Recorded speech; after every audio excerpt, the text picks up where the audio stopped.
Good morning കുട്ടികളെ. നമ്മള് ഇന്നിപ്പോ ഒരു പുതിയൊരു ടോപ്പിക്ക് നമ്മൾ പഠിക്കാനായിട്ട് പോവുകയാണ് കേട്ടോ.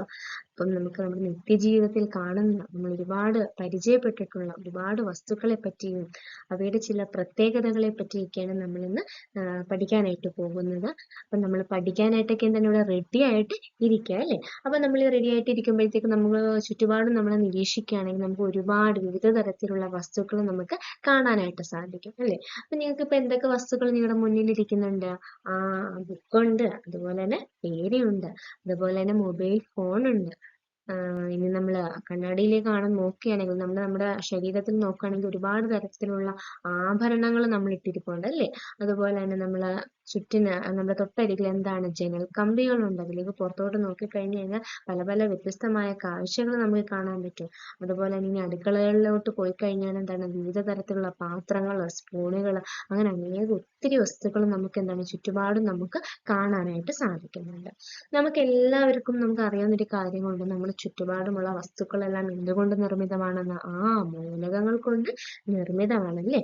അപ്പം ഈ മൂലകങ്ങളെ നമുക്ക് എന്താണ്, നമ്മൾ പീരിയോഡിക് ടേബിൾ എടുത്ത് നോക്കുകയാണെങ്കിൽ മൂലകങ്ങളൊക്കെ മെയിനായിട്ട് നമുക്ക് എന്താണ് പ്രധാനമായിട്ട് നമുക്ക് രണ്ട് തരത്തിലും നമുക്ക് തരംതിരിക്കാനായിട്ട് പറ്റും. എന്തൊക്കെയാണ് അവ? ലോഹങ്ങളെന്നും അതുപോലെ തന്നെ നമുക്ക് എന്താണ് അലോഹങ്ങൾ എന്താണെന്നും നമുക്ക് രണ്ടായിട്ട് നമുക്ക് തരംതിരിക്കാൻ പറ്റും. അപ്പൊ ഞാൻ ലോഹങ്ങളെ കുറിച്ചാണ് ഞാൻ നിങ്ങൾക്ക് എന്താണ് ഇന്ന് ക്ലാസ് എടുക്കാനായിട്ട് പോകുന്നത് കേട്ടോ. അപ്പോൾ നമുക്ക് എന്താണ് ലോഹങ്ങളെന്ന് നോക്കിയാലോ? നമ്മുടെ ഭൂമിയുടെ ഉപരിതലത്തിന് താഴെ സ്വാഭാവികമായി രൂപം കൊള്ളുന്ന പദാർത്ഥങ്ങളാണ് ലോഹങ്ങൾ കേട്ടോ. അപ്പം നമുക്ക് ചുറ്റും എന്താണ് ഒരുപാട് തരത്തിലുള്ള എന്താണ് ലോഹങ്ങൾ നമുക്ക് കാണാനായിട്ട് പറ്റും. നമുക്ക് എന്താണ് ലോഹങ്ങൾ എന്താണെന്ന് പറയാം? അജൈവമാണെന്ന് പറയാം. അതിനർത്ഥം അവ എന്താണ് ജീവനില്ലാത്ത പദാർത്ഥങ്ങളാൽ എന്താണ് നിർമ്മിതമാണ് കേട്ടോ. അപ്പൊ ഈ ലോഹങ്ങളുടെ വേറെ കുറച്ച് പ്രത്യേകതകളുണ്ടല്ലോ. എന്തൊക്കെയാണ്? അതിന് വളരെ എന്ത് കാണും? ഇളക്കമുണ്ട്. അതുപോലെ തന്നെ എന്താണ് നല്ല കടുപ്പമുള്ള വസ്തുക്കളും ആയിരിക്കും. അതുപോലെ എന്താണ് ബലമുള്ള പദാർത്ഥങ്ങളാണ് എന്തെന്ന് പറയുന്നത്. അങ്ങനെയുള്ള മൂലകങ്ങളെ നമുക്ക് എന്തെന്ന് പറയാം? പൊതുവെ ലോഹങ്ങൾ എന്ന് പറയാം. നമുക്ക് സാധാരണയായിട്ട് നമ്മൾ കാണുന്ന ലോഹങ്ങൾ ഏതൊക്കെയാണ്? ഇരുമ്പുണ്ട്, സ്വർണമുണ്ട്, വെള്ളിയുണ്ട്, ഇല്ലേ, അലൂമിനിയം ഉണ്ട്. അതൊക്കെ എന്താണ്? ലോഹങ്ങളാണ് കേട്ടോ.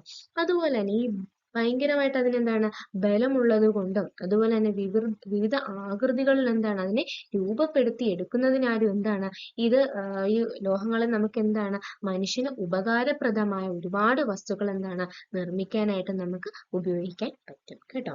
അതുപോലെ തന്നെ ലോഹം എന്താണ് വളരെ ശക്തമായിട്ടുള്ളതാണ്, അല്ലെങ്കിൽ മോടിയുള്ളതായതുകൊണ്ട് തന്നെ എന്താണ് പല വസ്തുക്കളും നമ്മൾ എന്താണ് ലോഹങ്ങൾ കൊണ്ട് നിർമ്മിക്കാനായിട്ട് ഉപയോഗിക്കുന്നുണ്ട്.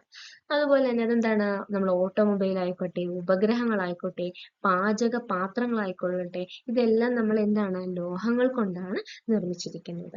ഇപ്പം ഇവിടെ കുറേ ലോഹങ്ങളുടെ ചിത്രങ്ങൾ നമ്മൾ കൊടുത്തിട്ടുണ്ട് കേട്ടോ. നമ്മൾ ചുറ്റി ആയിക്കോട്ടെ, താക്കോലായിക്കോട്ടെ, പാത്രങ്ങളായിക്കോട്ടെ, പലതരത്തിലുള്ള പാത്രങ്ങൾ, സ്വർണ്ണാഭരണങ്ങൾ, പൈപ്പ്, ഇതെല്ലാം എന്താണ് ലോഹനിർമ്മിതമാണ് കേട്ടോ. അപ്പം നമ്മൾ ലോഹങ്ങളുടെ എന്താണ് ഈ വ്യത്യസ്ത രീതിയിൽ നമുക്ക് എന്താണ് പലതും പല ആവശ്യങ്ങൾക്കാണ് നമ്മൾ ഉപയോഗിക്കുന്നത്. നമ്മളിപ്പം ഇരുമ്പ് എന്താണ് അതിന്റെ കാഠിന്യം കൊണ്ട് നമ്മൾ പല യന്ത്രഭാഗങ്ങളും മറ്റും എന്താണ് നിർമ്മിക്കാനായിട്ട് ഉപയോഗിക്കുന്നുണ്ട്. സ്വർണം കൊണ്ടാണ് നമ്മൾ ആഭരണങ്ങൾ ഉപയോഗിക്കുന്നത്, നിർമ്മിക്കാനായിട്ട് ഉപയോഗിക്കുന്നത്. അപ്പം പല ലോഹങ്ങളും പല പല വസ്തുക്കൾ ഉണ്ടാക്കാനായിട്ടാണ് ഉപയോഗിക്കുന്നത്. അതിന്റെ ചില പ്രത്യേകതകൾ കൊണ്ടാണ് അങ്ങനെ ഉപയോഗിക്കാൻ കാരണം. അപ്പോൾ അടുത്തതായിട്ട് നമ്മൾ എന്താണ് ലോഹങ്ങളുടെ ഭൗതിക ഗുണങ്ങളെ കുറിച്ചാണ് ചർച്ച ചെയ്യാൻ പോകുന്നത്. അപ്പം ലോഹങ്ങളുടെ എന്താണ് ഗുണങ്ങൾ എന്ന് പറയുന്നത് വളരെ പ്രധാനപ്പെട്ട. അപ്പം ഈ ഭൗതിക ഗുണങ്ങൾ ഉണ്ടായത് കൊണ്ട് അവ എന്ത് ചെയ്യുന്നു? ഈ ലോഹങ്ങളെ പല ഉപയോഗപ്രദമായ ഒരുപാട് വസ്തുക്കൾ നിർമ്മിക്കാനും മറ്റും ഉപയോഗിക്കുന്നു. നമ്മളിപ്പോൾ ഉദാഹരണങ്ങൾ പറയുകയാണെങ്കിൽ നമ്മുടെ വൈദ്യുത കമ്പികൾ നിർമ്മിക്കാൻ നമ്മൾ എന്ത് ഉപയോഗിക്കുന്നുണ്ട്? ചെമ്പ് ഉപയോഗിക്കുന്നു. അതുപോലെ തന്നെ സ്വർണം ഉപയോഗിച്ച് നമ്മൾ എന്ത് ചെയ്യുന്നു? ആഭരണങ്ങൾ ഉണ്ടാക്കുന്നു. അതുപോലെ തന്നെ സ്റ്റെയിൻലെസ് സ്റ്റീൽ പാത്രങ്ങൾ, അതുപോലെ തന്നെ അത്തരത്തിലുള്ള പല കാര്യങ്ങളും നിർമ്മിക്കാൻ നമ്മൾ എന്ത് ഉപയോഗിക്കുന്നു? ഈ ലോഹങ്ങളുടെ ഭൗതിക ഗുണങ്ങൾ നമ്മൾ എന്ത് ചെയ്യുന്നു? പ്രയോഗപ്പെടുത്തുകയാണ് ചെയ്യുന്നത്. നമുക്ക് എന്തൊക്കെയാണ് ലോഹങ്ങളുടെ ഭൗതിക ഗുണങ്ങൾ എന്ന് നോക്കാം. അപ്പോൾ നമ്മൾ ലോഹങ്ങളുടെ ഭൗതിക ഗുണങ്ങളെ കുറിച്ചാണ് ചർച്ച ചെയ്യാൻ പോകുന്നത്. അപ്പൊ ആദ്യം നമ്മൾ ചർച്ച ചെയ്യാൻ പോകുന്നത് മാലിയബിലിറ്റി ആണ്. അപ്പം എന്താണ് മാലിയബിലിറ്റി എന്ന് പറയുന്നതിന് മുമ്പ് ഞാനൊരു സിമ്പിൾ ആയിട്ടുള്ള ഒരു എക്സാമ്പിൾ പറയാം. അപ്പൊ അതിൽ നിന്ന് തന്നെ നിങ്ങൾക്ക് വ്യക്തമാവും എന്താണ് മാലിയബിലിറ്റി എന്ന് പറയുന്നത്. നമ്മൾ സാധാരണയായിട്ട് കാണാറുള്ളതൊന്നുണ്ട്. നമ്മൾ ഭക്ഷണ സാധനങ്ങളും മറ്റും പൊതിയാനായിട്ട് ഒരു സാധനം ഉപയോഗിക്കാറുണ്ട്. എന്താണ്? അലൂമിനിയം ഫോയിൽ ഉപയോഗിക്കാറുണ്ട്. അലൂമിനിയം ഫോയിൽ എന്ന് വെച്ചാൽ എങ്ങനെയാണ്? അതിന്റെ ഒരു പ്രത്യേകത എന്താണ്? വളരെ തിന്നായിട്ടുള്ള എന്താണ്? ഒരു ഷീറ്റ് ആണ് കേട്ടോ. അല്ലേ? നിങ്ങൾ ശ്രദ്ധിച്ചിട്ടില്ല? നമുക്ക് പെട്ടെന്ന് അതിനെ എന്ത് ചെയ്യാൻ പറ്റും? ചുരുട്ടാനും മടക്കാനും എല്ലാം പറ്റത്തില്ല. അപ്പൊ വളരെ തിന്നായിട്ടുള്ള എന്താണ്? ഒരു ഷീറ്റ് ആണ് എന്തെന്ന് പറഞ്ഞാല് ഈ അലൂമിനിയം ഫോയിൽ എന്ന് പറയുന്നത്. അപ്പം അത് തന്നെയാണ് എന്തെന്ന് പറഞ്ഞാല് മാലിയബിലിറ്റി. അവിടെ ഉപയോഗപ്പെടുത്തിയിരിക്കുന്നത് എന്താണ്? ലോഹങ്ങളുടെ മാലിയബിലിറ്റി എന്ന് പറയുന്ന ഒരു ഗുണമാണ് അവിടെ പ്രയോജനപ്പെടുത്തിയിരിക്കുന്നത്. അപ്പൊ എന്താണ് മാലിയബിലിറ്റി എന്ന് നമുക്ക് നോക്കിയാലോ? ലോഹങ്ങളെ അടിച്ചു പരത്തി കനം കുറഞ്ഞ് തകിടുകളാക്കി മാറ്റാൻ സാധിക്കും. ഈ സവിശേഷതയാണ് മാലിയബിലിറ്റി എന്ന് അറിയപ്പെടുന്നത്. അപ്പൊ എന്താണ് അവിടെ നമ്മൾ ലോഹങ്ങളെ എന്ത് ചെയ്യും? നമ്മൾ നല്ലൊരു കഷ്ണം ലോഹം എടുത്തിട്ട് നമ്മൾ എന്ത് ചെയ്യും? ഒരു ചുറ്റിക കൊണ്ട് നമ്മൾ അടിച്ച് പരത്തുമ്പോഴത്തേക്ക് എന്താണ്? ഒരു തകിട് അല്ലെങ്കിൽ ഒരു ഷീറ്റ് പോലെ നമുക്ക് കിട്ടും.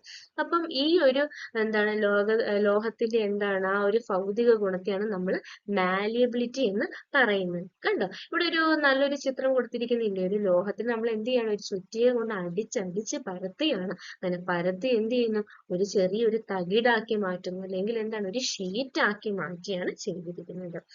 അപ്പോൾ മാലിയബിലിറ്റി ഏറ്റവും നന്നായി പ്രദർശിപ്പിക്കുന്ന ലോഹമാണ് സ്വർണം. ഇപ്പൊ സ്വർണത്തിന്റെ ഒരു പ്രത്യേകത ഒന്ന് നോക്കണേ. ഇത് മാലിയബിൾ ആണ്. ഏറ്റവും എന്താണ് മാലിയബിൾ ആയിട്ടുള്ള എന്താണ് ഒരു ലോഹം ഏതാന്ന് വെച്ചാൽ നമ്മൾ എന്തെന്നാ പറയേണ്ടത്? അത് സ്വർണമാണ്. അതുകൊണ്ട് തന്നെയാണ് നമ്മൾ ഈ സ്വർണം എന്തിനു ഉപയോഗിക്കുന്നത്? ആഭരണങ്ങളും മറ്റും നിർമ്മിക്കാനായിട്ട് ഉപയോഗിക്കുന്നത്. അപ്പൊ അതിനുള്ള കാരണം എന്താണ്? ഈ ലോഹത്തിന് അല്ലെങ്കിൽ സ്വർണം എന്താക്കി മാറ്റുന്നു? മാലിയബിൾ ആയത് കൊണ്ടാണ് നമ്മൾ ആഭരണങ്ങളും മറ്റും നിർമ്മിക്കാനായിട്ട് ഉപയോഗിക്കുന്നത്. അടുത്തതായിട്ട് നമ്മൾ പറയാൻ പോകുന്നത് ലോഹങ്ങളുടെ മാലിയബിലിറ്റി പ്രയോജനപ്പെടുത്തുന്ന ചില സന്ദർഭങ്ങൾക്കുള്ള ഉദാഹരണങ്ങളാണ്. അപ്പൊ അതെന്താണ്? ആഭരണങ്ങൾ നിർമ്മിക്കാനായിട്ട് ഉപയോഗിക്കുന്നു, അതുപോലെ തന്നെ റൂഫ് ഷീറ്റുകൾ നിർമ്മിക്കാൻ ഉപയോഗിക്കുന്നു, മിഠായി പൊതിയാനായിട്ട് ഉപയോഗിക്കുന്നു. ഇതൊക്കെയാണ് എന്താണ് ലോഹങ്ങളുടെ മാലിയബിലിറ്റി പ്രയോജനപ്പെടുത്തുന്ന സന്ദർഭങ്ങൾ. അടുത്ത ലോഹങ്ങളുടെ ഒരു ഭൗതിക ഗുണമാണ് ഡക്റ്റിലിറ്റി എന്ന് പറയുന്നത്. അപ്പൊ എന്താണ് ഡക്റ്റിലിറ്റി എന്ന് നോക്കാം. ലോഹങ്ങളെ വലിച്ചു നീട്ടി കനം കുറഞ്ഞ കമ്പികളാക്കി മാറ്റും. ഈ സവിശേഷതയാണ് ഡക്റ്റിലിറ്റി എന്ന് പറയുന്നത്. ഇവിടെ ഒരു ചിത്രം കാണിച്ചിരിപ്പുണ്ട്. ഒരു ലോഹത്തെ എന്ത് ചെയ്യാണത്? വളരെ വലിച്ചു നീട്ടിയിട്ട് എന്താണ് ചെറിയ എന്താണ് കനം കുറഞ്ഞ എന്താണ് കമ്പികളാക്കി മാറ്റിയിരിക്കുന്ന ഒരു ചിത്രമാണ് കാണിച്ചിരിക്കുന്നത്. ലോഹങ്ങളിൽ തന്നെ ഡക്റ്റിലിറ്റി ഏറ്റവും നന്നായി പ്രദർശിപ്പിക്കുന്നത് പ്ലാറ്റിനമാണ്. അതുകൊണ്ട് തന്നെ ഈ പ്ലാറ്റിനം എന്താണ് ആഭരണ നിർമ്മാണങ്ങൾക്കും മറ്റും നമ്മൾ എന്ത് ചെയ്യുന്നുണ്ട്? ഉപയോഗിക്കുന്നുണ്ട്. സ്വർണം, കോപ്പർ മുതലായ ലോഹങ്ങൾ നേർത്ത കമ്പികളാക്കി ഉപയോഗിക്കുന്നത് ഇവയുടെ ഉയർന്ന ഡക്റ്റിലിറ്റി കാരണമാണ്. അപ്പൊ നമ്മള് ഈ വയറൊക്കെ നമ്മള് നിർമ്മിക്കത്തില്ലേ? കറണ്ടൊക്കെ കൊണ്ടുവന്ന്. അപ്പൊ ആ വയറിനകത്ത് എന്താണ്? കോപ്പർ വയറാണ് ഉപയോഗിക്കുന്നത്. കോപ്പർ മൂലകമാണ്, അല്ലെങ്കിൽ കോപ്പർ എന്ന ലോഹമാണ് അതിൽ ഉപയോഗിക്കുന്നത്. അപ്പൊ ഈ കോപ്പർ എന്ന ലോഹം അതിൽ ഉപയോഗിക്കാനുള്ള കാരണം എന്താണ്? അതിന്റെ ഉയർന്ന ഡക്റ്റിലിറ്റി കാരണമാണ്. അതുപോലെ തന്നെ ടങ്സ്റ്റൻ എന്ന ലോഹത്തിന്റെ നേർത്ത കമ്പികൾ കൊണ്ടാണ് വൈദ്യുത ബൾബിന്റെ ഫിലമെന്റ് നിർമ്മിച്ചിരിക്കുന്നത്. അപ്പൊ നമ്മൾ ശ്രദ്ധിച്ചിട്ടില്ലേ? ഈ ബൾബിന്റെ അകത്തൊക്കെ ചെറിയ എന്താണ് നേർത്തൊരു കമ്പി കാണുന്നത്? അത് ടങ്സ്റ്റൺ എന്ന് പറയുന്ന ഒരു ലോഹമാണ്. അപ്പൊ ഈ ടങ്സ്റ്റൺ എന്താക്കുന്നു? നേർത്ത കമ്പികളാക്കാൻ പറ്റുന്നത് കൊണ്ടാണ് അതിനെ എന്തായിട്ട് ഉപയോഗിച്ചിരിക്കുന്നത്? ഫിലമെന്റ് ആയിട്ട് ഉപയോഗിച്ചിരിക്കുന്നത്. വലിച്ചു നീട്ടി നേർത്ത കമ്പികളാക്കാൻ കഴിയുമെന്ന ടങ്സ്റ്റന്റെ കഴിവാണ് ഫിലമെന്റ് ആയി ഇത് ഉപയോഗിക്കുന്നതിന്റെ ഒരു കാരണം. അടുത്ത ലോഹത്തിന്റെ ഒരു ഭൗതിക ഗുണമാണ് കാഠിന്യം എന്ന് പറയുന്നത്. ലോഹങ്ങൾ പൊതുവിൽ കാഠിന്യമുള്ള പദാർത്ഥങ്ങളാണ്. കാഠിന്യമുള്ളതിനാലാണ് ഇരുമ്പിനെ പണിയായുധങ്ങൾ, എഞ്ചിൻ ഭാഗങ്ങൾ, റെയിലുകൾ എന്നിവ നിർമ്മിക്കാൻ ഉപയോഗിക്കുന്നത്. എന്നാൽ അപൂർവം ചില ലോഹങ്ങൾ മൃദുവായ ലോഹങ്ങളാണ്. ലിഥിയം, സോഡിയം, പൊട്ടാസ്യം എന്നിവ മൃദുവായ ലോഹങ്ങൾക്ക് ഉദാഹരണങ്ങളാണ്. അപ്പം സാധാരണയായിട്ട് ഈ ലോഹങ്ങൾക്ക് എന്തൊരു പ്രത്യേകത ഉണ്ട്? കാഠിന്യം, നല്ല കാഠിന്യമുള്ള വസ്തുക്കളാണ്. അതുകൊണ്ട് തന്നെ അതിന് എന്താണ് ഒരുപാട് വ്യത്യസ്ത രീതിയിൽ എന്ത് ചെയ്യാൻ പറ്റും? അതിനെ ഉപയോഗിക്കാനായിട്ട് പറ്റുന്നുണ്ട്. എന്നാൽ എല്ലാ ലോഹങ്ങളും എന്തല്ല, അത്ര കാഠിന്യമുള്ളതൊന്നുമല്ല. അതിന് ഉദാഹരണം പറയുകയാണെങ്കിൽ ലിഥിയം, സോഡിയം, പൊട്ടാസ്യം ഇവ എന്താണ്, കത്തി കൊണ്ട് പോലും നമുക്ക് എന്ത് ചെയ്യാൻ പറ്റും? മുറിക്കാൻ പറ്റുമെന്നാണ് പറയുന്നത്. അപ്പം അത്രയും എന്താണ് കാഠിന്യം കുറഞ്ഞ ലോഹങ്ങളും മൃദുലോഹങ്ങളും ഈ ലോഹങ്ങളുടെ ഗണത്തിൽ പെടുന്നുണ്ട്. അടുത്തതാണ് ലോഹദ്യുതി എന്ന് പറയുന്നത്. ലോഹങ്ങളെ മുറിക്കുമ്പോൾ പുതുതായി രൂപം കൊള്ളുന്ന പ്രതലം തിളക്കമാർന്നതായിരിക്കും. ഈ സവിശേഷതയെ ലോഹദ്യുതി എന്ന് വിളിക്കുന്നു. ആകർഷകമായ ദ്യുതി ഉള്ളതിനാലാണ് സ്വർണം ഉപയോഗിച്ച് ആഭരണങ്ങൾ നിർമ്മിക്കുന്നത്. അപ്പൊ നമ്മൾ ഒരു ലോഹം എടുക്കുകയാണെങ്കിൽ ആ ലോഹത്തിനെ നമ്മൾ എന്ത് ചെയ്യണം? മുറിച്ച് കഴിയുമ്പോഴത്തേക്ക് പുതുതായി ഒരു പ്രതലം രൂപം കൊള്ളത്തില്ല. അതിന് എന്താണ്? നല്ല തിളക്കമുള്ളതായിരിക്കും എന്നാണ് പറയുന്നത്. അപ്പൊ ആ ഒരു പ്രത്യേകത കാരണം നമ്മൾ എന്താണ് ആഭരണങ്ങൾ, അതായത് സ്വർണം ഉപയോഗിച്ച് നമ്മൾ എന്ത് ചെയ്യുന്നു? ആഭരണങ്ങൾ ഉണ്ടാക്കുന്നു. അപ്പൊ സ്വർണ്ണാഭരണങ്ങളൊക്കെ ധരിച്ച് നമ്മൾ പുറത്തു പോകുമ്പോഴത്തേക്ക് എന്താണ് കാണുന്നത്? നല്ല തിളക്കമുള്ളതായിട്ടല്ലേ കാണുന്നത്. അപ്പൊ അതെന്തിന്റെ പ്രത്യേകതയാണ്? നമ്മുടെ ലോഹങ്ങളുടെ മറ്റൊരു പ്രത്യേകതയാണ്. അടുത്ത ലോഹങ്ങളുടെ ഒരു ഭൗതിക ഗുണമാണ് താപചാലകത എന്ന് പറയുന്നത്. എന്താണ് താപചാലകത എന്ന് വെച്ചാൽ താപം കടത്തിവിടാനുള്ള കഴിവ് പ്രധാനപ്പെട്ട ഒരു സവിശേഷതയാണ്. ഈ സവിശേഷതയാണ് താപചാലകത എന്ന് പറയുന്നത്. അപ്പൊ ലോഹങ്ങൾക്ക് എന്ത് ചെയ്യാൻ പറ്റും? താപത്തിനെ എന്ത് ചെയ്യാൻ പറ്റും? കടത്തിവിടാനുള്ള കഴിവുണ്ട്. അതുകൊണ്ടാണ് നമ്മൾ എന്ത് ചെയ്യുന്നത്? ആഹാരം പാകം ചെയ്യാൻ സാധാരണ ലോഹ നിർമ്മിതമായ പാത്രങ്ങൾ ഉപയോഗിക്കാറുള്ളത്. അത് നമ്മൾ അടുക്കളയിലൊക്കെ നമ്മൾ നോക്കുകയാണെങ്കിൽ എന്താണ് അലൂമിനിയം പാത്രങ്ങളും അയൺ പാത്രങ്ങളും ഒക്കെ നമുക്ക് കാണാൻ പറ്റുന്നുണ്ട്. അത് എന്തുകൊണ്ടാണ്? ലോഹം താപചാലകങ്ങളായതുകൊണ്ടാണ്. അലൂമിനിയം, കോപ്പർ, അയൺ തുടങ്ങിയ ലോഹങ്ങളാണ് പാത്ര നിർമ്മാണത്തിന് സാധാരണയായി ഉപയോഗിക്കാറുള്ളത്. അതുതന്നെ ലോഹങ്ങളിൽ ഏറ്റവും മികച്ച താപചാലകം വെള്ളിയാണ്. അപ്പം എന്താണ് താപത്തെ ഏറ്റവും കൂടുതൽ കടത്തിവിടുന്ന ലോഹം ഏതാന്ന് ചോദിച്ചാൽ എന്താണ് പറയുന്നത്? വെള്ളിയാണെന്നാണ് പറയുന്നത്. അടുത്തതാണ് വൈദ്യുത ചാലകത. എന്താണ് വൈദ്യുത ചാലകത? ഒരു പദാർത്ഥത്തിന് അതിലൂടെ വൈദ്യുതി കടത്തിവിടാനുള്ള കഴിവാണ് വൈദ്യുത ചാലകത എന്ന് പറയുന്നത്. അപ്പം നമ്മുടെ ലോഹങ്ങൾ കാണിക്കുന്ന എന്താണ്? മറ്റൊരു സവിശേഷതയാണ് വൈദ്യുതി എന്താണ് കടത്തിവിടാനുള്ള അതിൻ്റെ ഒരു കഴിവെന്ന് പറയുന്നത്. ആ ഒരു കഴിവ് കൊണ്ടാണ് നമ്മൾ എന്താണ് ഇലക്ട്രിക് ലൈൻസും മറ്റു കാര്യങ്ങളൊക്കെ നോക്കുമ്പോഴത്തേക്ക് എന്താണ് അത് വൈദ്യുതി കടത്തി വിടുന്നതുകൊണ്ട് അതിനെ എന്തുപയോഗിക്കുന്നു? ലോഹങ്ങൾ ഉപയോഗിച്ചാണ് നിർമ്മിച്ചിരിക്കുന്നത്. ഇവിടെ ഒരു ഫോട്ടോ കണ്ടില്ലേ? നമ്മൾ കണ്ട വലിയ ഇലക്ട്രിക് കമ്പികളും ഒക്കെ എന്താണ് ഈ ലോഹങ്ങൾ കൊണ്ടാണ് നിർമ്മിച്ചിരിക്കുന്നതെന്ന് ഇതിൽ നിന്ന് മനസ്സിലാക്കുന്നത്. എന്തുകൊണ്ടാണ്? അത് വൈദ്യുതിയെ കടത്തിവിടാനുള്ള കഴിവ് കൊണ്ടാണ്. ലോഹങ്ങൾ വൈദ്യുത ചാലകങ്ങളാണ്.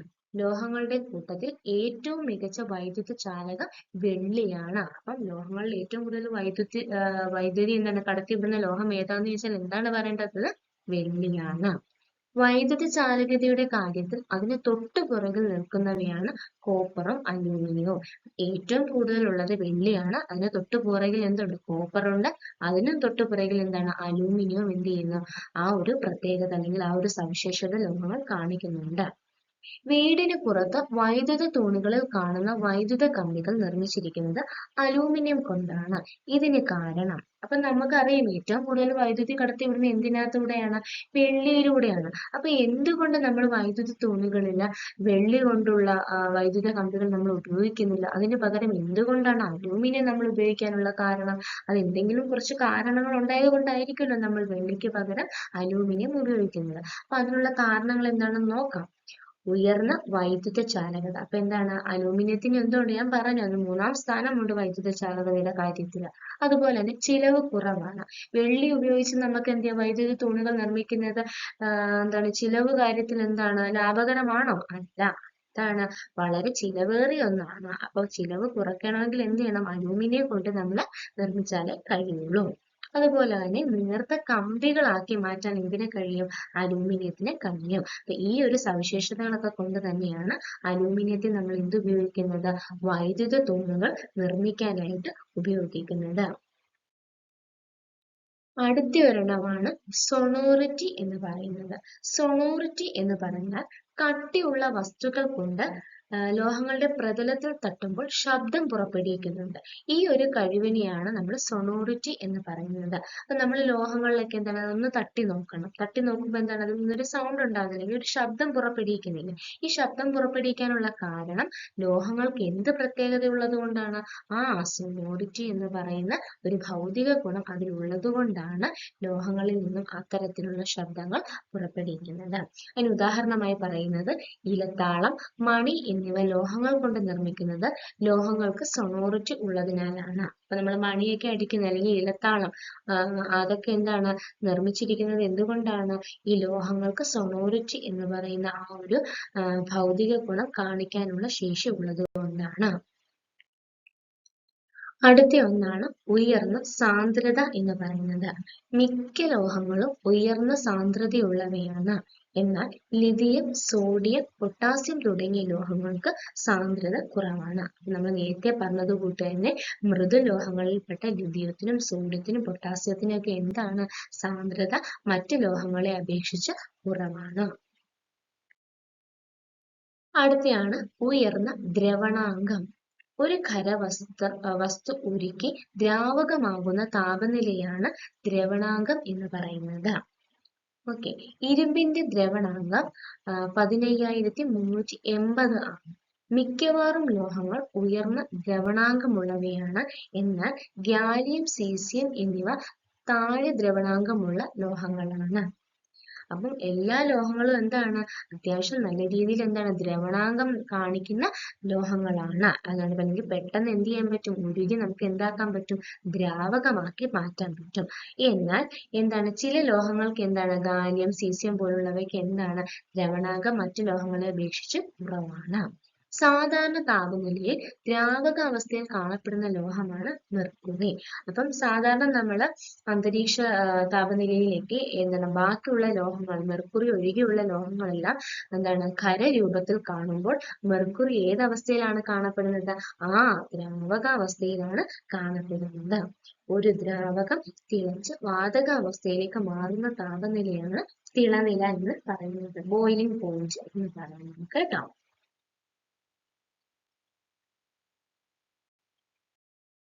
ഇപ്പോൾ നമ്മൾ ഇന്ന് പഠിച്ചത് ലോഹങ്ങളുടെ ഭൗതിക ഗുണങ്ങളെ പറ്റിയാണ്. അപ്പൊ നമ്മൾ എന്തൊക്കെയാണ് ലോഹങ്ങളുടെ ഭൗതിക ഗുണങ്ങളെ പറ്റി പറഞ്ഞത്? ലോഹങ്ങൾ എന്താണ് മാലിബിലിറ്റി കാണിക്കാറുണ്ട്, ഡക്റ്റിലിറ്റി കാണിക്കാറുണ്ട്, പിന്നീട് എന്താണ് സൊണോറിറ്റി കാണിക്കാറുണ്ട്, ലോഹദ്യുതി കാണിക്കുന്നുണ്ട്, പിന്നീട് എന്താണ് വൈദ്യുത ചാലകതയുണ്ട്, അതുപോലെ തന്നെ താപചാലകതയുണ്ട്, പിന്നീട് എന്താണ് ഉയർന്ന സാന്ദ്രതയുണ്ട്. ഇതൊക്കെ എല്ലാം എന്താണ് നമ്മുടെ ലോഹങ്ങളുടെ ചില പ്രത്യേകതകൾ അല്ലെങ്കിൽ അതിന്റെ ഭൗതിക ഗുണങ്ങളാണ്. നിങ്ങൾക്ക് എല്ലാവർക്കും ഈ ലോഹങ്ങളുടെ ഭൗതിക ഗുണങ്ങൾ എന്ന ടോപ്പിക്ക് നല്ല രീതിയിൽ മനസ്സിലായെന്ന് വിശ്വസിക്കുന്നു.